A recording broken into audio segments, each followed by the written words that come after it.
உலகம் எனக்கென்றும் விளங்காதது, உறவே எனக்கென்று விளங்கானது.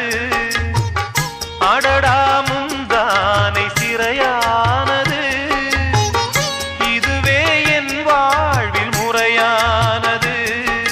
பாறை ஒன்றின் மேலே ஒரு பூவாய் முளைத்தாயே, உறவுக்கு உயிர் தந்தாயே.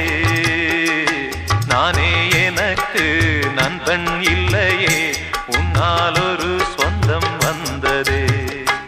என்னைத்தானே தஞ்சம் என்று நம்பி வந்தாய்.